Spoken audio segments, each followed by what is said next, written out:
Hi to you all. Welcome you all to the lecture series in political theory. I'm Professor H. Srikant.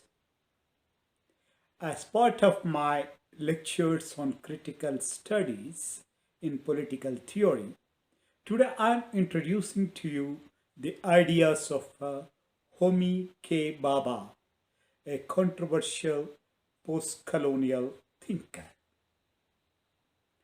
Homi Bhabha had his early education in Bombay and later went to Oxford University for his post-graduation and doctoral program. He served for a while in the UK and then moved to the USA.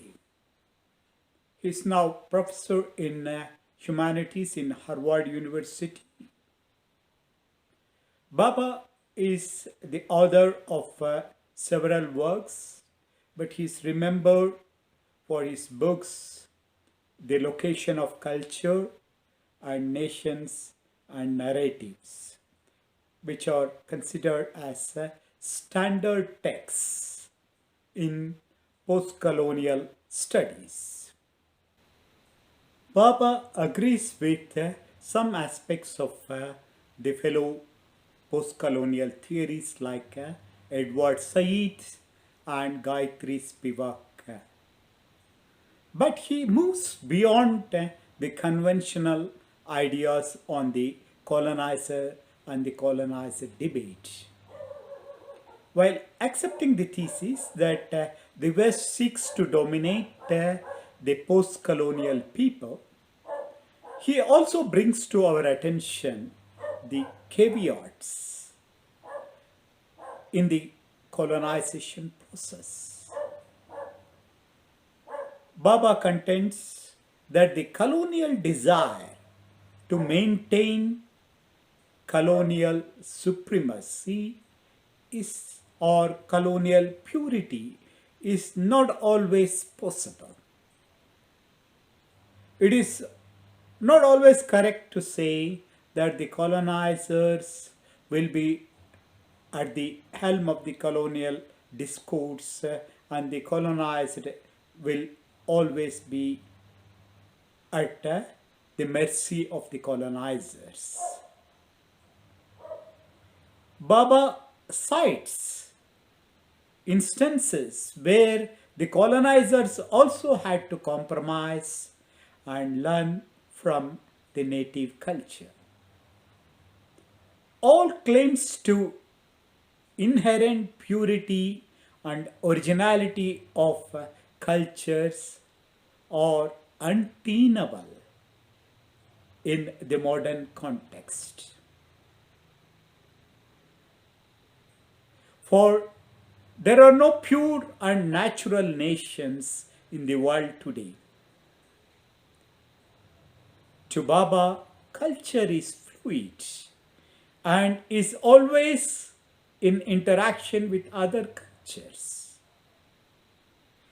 He contests the essentialist readings of third world nations as unchanging, homogeneous natural entities.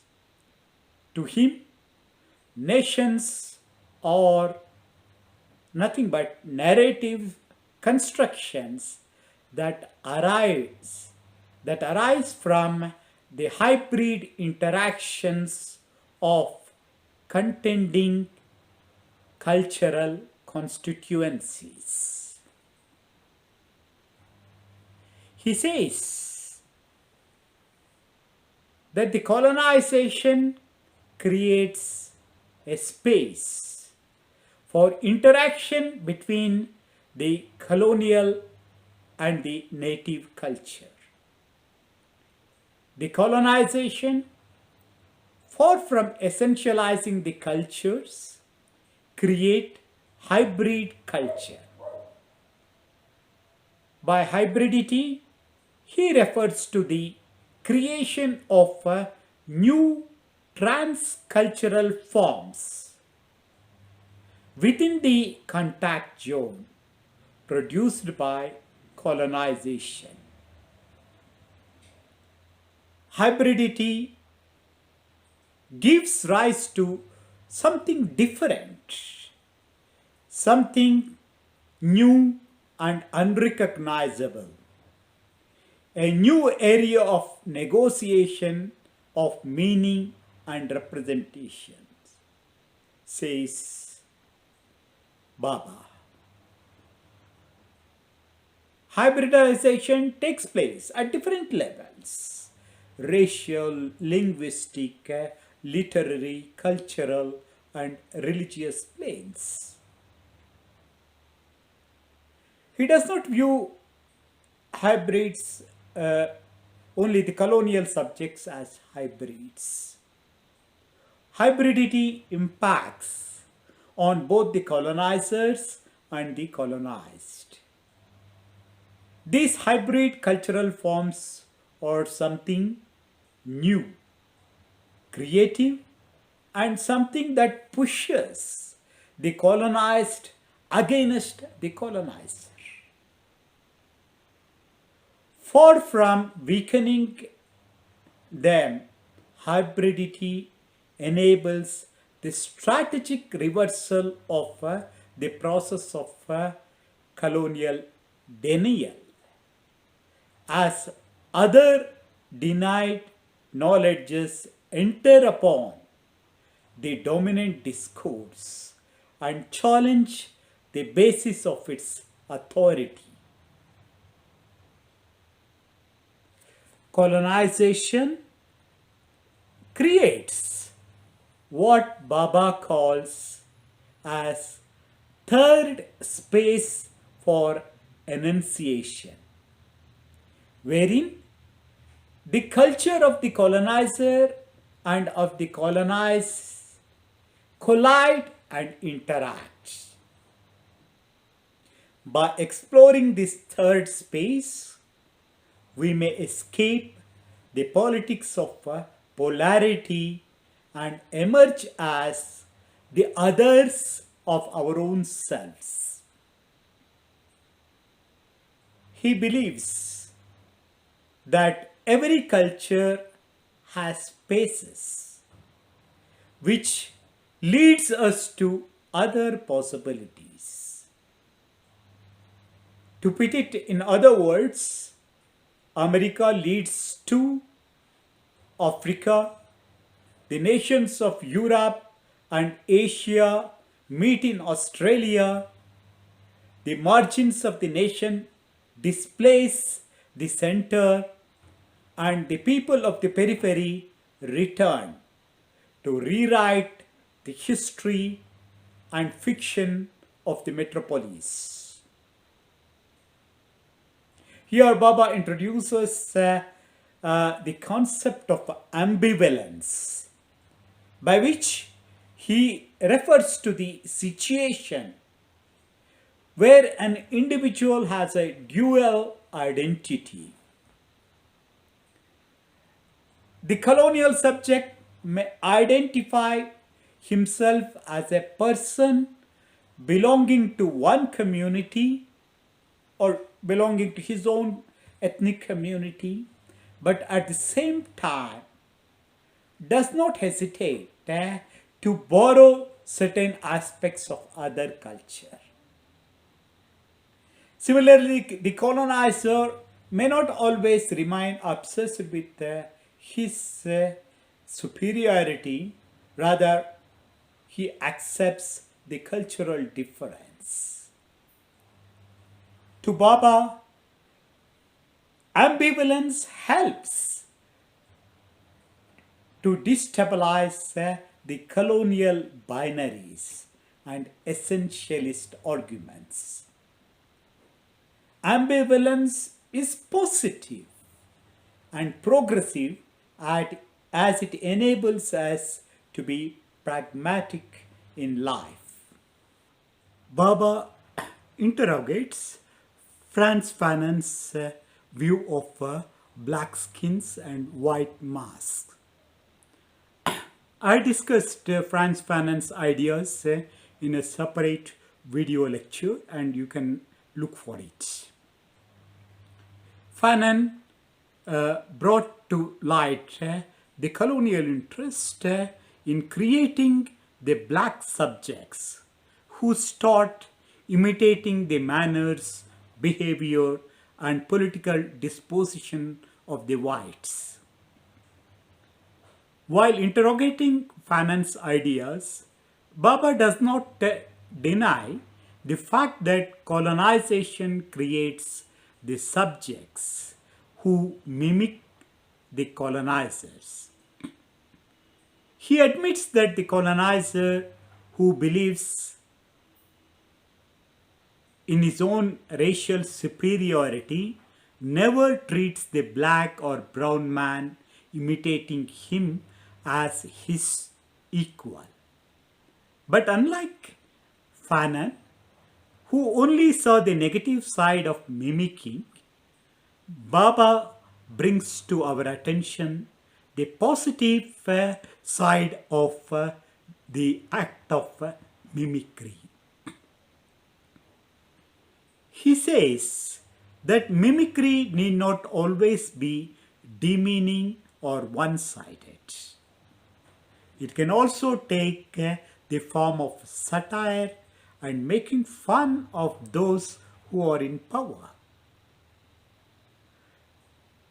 In such contexts, mimicry can become a camouflage for insurgency that seeks a radical change.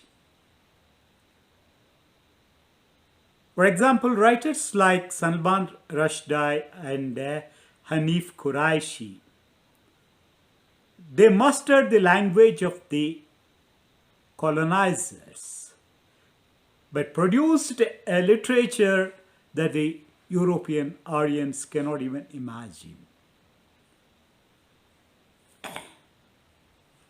So we have many such instances where the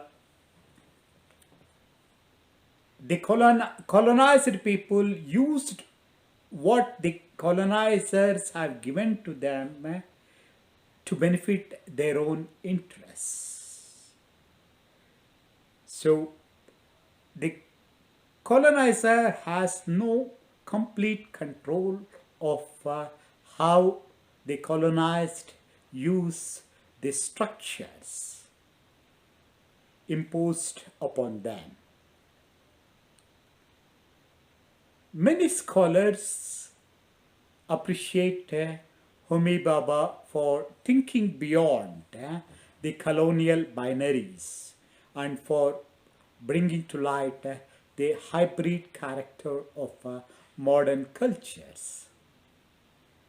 But there are also critics who accused him for reifying neo-imperial and neo-colonial modes of discursive dominance over the colonized world. Robert Young, for example, points out that hybridity is a loaded and contested term. The Europeans, in fact, used it as a trade-off to the natives. In practice, in a racialized world in which we live, hybrid subjects are never seen as equals. So it is not so neutral a term as Bhabha wants us to believe. There's another writer, scholar called Peng Chia, who also contested Homi Bhabha's view that the most productive person is one who can escape the very givens of life, meaning one who can overcome one's own ethnic, national, and regional identity and enters another space where our identity can take some aspects of others' cultures and traditions. Peng Chia says that only few people can enjoy this privilege of escaping their givens and crossing the border and living in Europe or America. Peng Chia asks, what about the millions of people who do not have the chance to escape and acquire the culture of the others? So it is in that sense this idea remains elitist, confined only to a section of the people in the post-colonial societies. On my part, I avoid taking a stand and allow my audience to think for themselves whether they accept Homi Bhabha's version of post-colonialism.